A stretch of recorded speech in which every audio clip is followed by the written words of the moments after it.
동해상의 미사일 발사, 서해 포사격, 4차 핵실험 경고 등 최근 북한의 행보가 심상치 않습니다.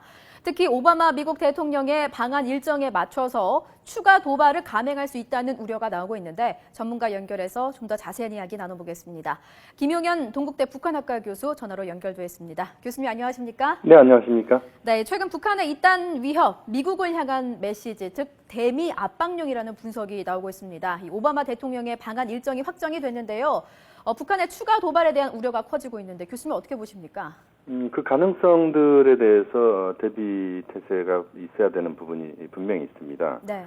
특히 지금 오바마 대통령의 방한이 지금 4월 25일 정도로 지금 예상이 되고 있는데요. 네네. 그 시점을 좌우로 해서 북한이 자신들의 존재감을 보여주는, 다시 말씀드리면 오바마 대통령의 방한에 맞춰서 북한의 핵 개발 의지랄지 또는 그 미사일 발사 능력이랄지 이런 것들을 보여주려고 하는 그 가능성이 있다. 네. 또 북한 내부적으로 보면 4월에 정치 일정이 집중돼 있습니다. 4월 9일 날 최고인민회 13기 1차 회의가 개최가 되고, 예. 4월 15일은 이른바 태양절이라고 하는 김일성 주석의 생일입니다. 네네. 25일은 북한 군 창건 기념일인데요. 이제 이러한 일련의 북한 내부의 정치 일정에 따라서 내부 결속용으로서의 무력 시의 가능성이 있다. 네. 또 그것은 결국 북한이 전체적으로 그 4월 18일에 독수리 연습이 끝납니다만 어쨌든 그런 여러 가지 요인들에 의해서 북한의 그런 군사적 무력 시의 가능성, 그것이 저강도일지 고강도일지는 좀 판단하기 어렵습니다만, 네. 북한의 그 추가적인 무력 시의 가능성은 여전히 지금 열려 있다 이렇게 봐야 될 것 같습니다. 네, 추가적인 무력 시위 가능성을 좀 언급을 해주셨는데 아무래도 4차 핵실험 또 미국을 타격할 수 있는 장거리 미사일 발사 이 정도를 꼽을 수 있겠죠? 그 부분이 이제 그 가장 우려스러운 사태의 최악의 상황이다 이렇게 봐야 될 것 같습니다. 네. 지금 상황에서 북한의 그 군사적 무력 시의 그 고강도 무력 시라고 한다면 지금 말씀하신 북한의 4차 핵실험이나 그 장거리 미사일, 특히 대륙간 탄도 미사일 개발이 북한이 어느 정도 지금 돼 있느냐 하는 부분인데요. 예. 그러한 것이 실제 북한의 행동으로 나올 수 있는 부분이다 이렇게 봐야 되는데, 또 한편으로는 이제 그 저강도 무력 시의 가능성이 여전히 더 그 가능성의 영역에서는 더 크지 않나 하는 판단입니다. 그래서 북한의 그런 그 4차 핵실험을 할지 이렇게 됐을 경우에 북한이 엄청나게 이제 후폭풍을 감내해야 되는데, 예. 아직은 이제 그런 정도의 상황인가에 대해서는 여러 가지 이견이 있을 수 있다고 봅니다. 예, 그 상황을 좀 김정은이 시기를 저울질할 수 있다 이런 의도로 좀 말씀해 주셨는데 맞습니다. 북한이 4차 핵실험이나 장거리 미사일 발사 같은 위협 카드는 좀 더 묵혀둘 것이라는 전망도 나오고 있거든요. 교수님은 네. 어떻게 보십니까?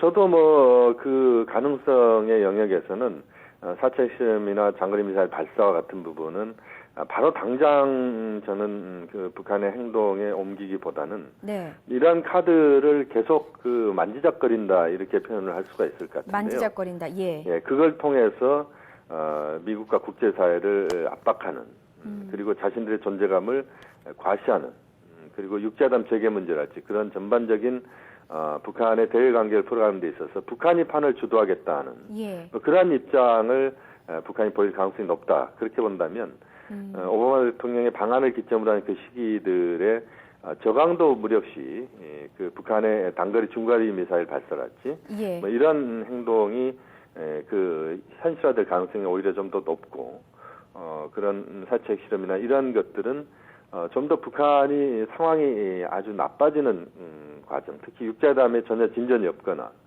남관계랄지 전반적인 상황 자체가 네. 최악의 상황으로 가는 그 시점에서 북한의 추가적인 4차 핵실험이나 장거리 미사일 발사와 같은 그런 행동이 나올 가능성이 좀 더 크다고 봅니다. 네, 북한이 우리나라를 겨냥해서 추가 도발을 감행할 수도 있을 것 같은데요.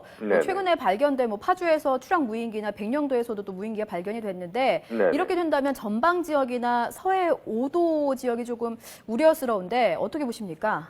역시 국방당국 입장에서는 거기에 대해서 그 대비 태세를 정확하게 하고 있어야 될 것 같습니다. 네. 지금 이제 북한의 저강도 무력 시위가 그 어느 수준에서 이루어질 것인가 하는 부분인데요. 여전히 이제 지난번에 백령도 선상의 해상에 북한의 그 500발에 걸친 그런 그 한포 훈련이 있었습니다. 예. 해안포 훈련이 있었는데요. 그러한 식의 그 무력 시위의 가능성들이 그 있다. 4월 15일 또는 4월 25일 공교롭게도 오바마 대통령이 방한하는 시점에 딱 맞춰서 북한의 그 인민군 창건 기념일입니다. 예. 이러한 것들을 본다면 북한이 한두 차례에 걸쳐서 그 저강도 무력 시위를 할 가능성이 높다고 봐야 될 것 같고요. 예. 거기에 대해서 우리 군 당국이나 또는 한미 그 군사 당국이 대비 태세를 정확하게 할 필요가 있다.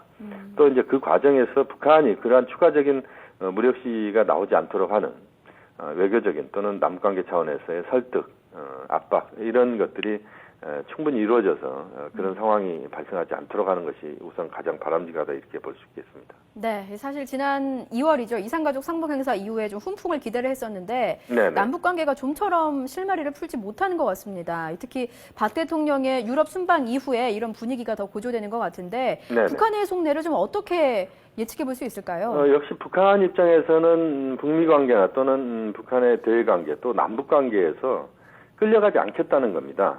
북한이 판을 주도하겠다.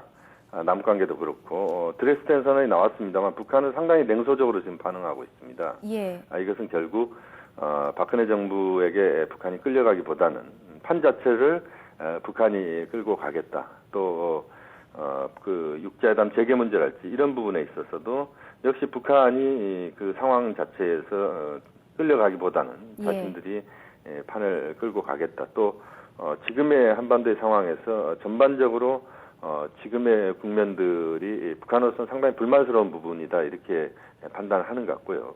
거기에 대한 대응이다 이렇게 봐야 되는데 네. 여전히 앞으로의 그 남관계나 육자회담 재개 흐름 이 부분들이 그 독수리연습이 끝나는 그 시점부터 좀 더 유연해질 수 있다 이런 차원에서 우리 정부도 그렇고 전반적으로 대화 쪽으로 방향을 트는 그런 흐름들을 조기에 만들 필요가 있고 또 그렇게 하도록 노력을 해야 될 것 같습니다. 예, 알겠습니다. 교수님 오늘 말씀은 여기까지 듣겠습니다. 말씀 고맙습니다. 네, 고맙습니다. 네, 지금까지 김용현 동국대 북한학과 교수였습니다.